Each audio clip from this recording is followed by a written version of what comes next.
বিসমিল্লাহির রহমানির রহিম। পরম করুণাময় আল্লাহর নামে শুরু করতেছি।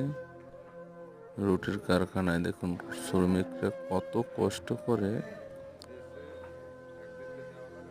তা আসলে চোখে না দেখলে বুঝতেই পারবেন না। গরমের দিনে যে অনেক কষ্ট, একটু শীতের দিনে একটু গরমটা ভালোই লাগে। শীতের দিনে একটু গরম লাগলেও ভালো লাগে, কিন্তু খুব চালু থাকা লাগে। যখন ওই রুটির প্লেটগুলো ভিতরে দেয় তখন খুবই চালু অবস্থায় দিতে হবে। যখন নামায় তখন বেশি যেন না হয়, সেই জন্য খুব তাড়াতাড়ি নামাতে হয়। দেখুন ঢুকানোর পরে রুটির কালার এসে গেছে। সময় খুবই কম, তাই খুব তাড়াতাড়ি নামাতে হয়।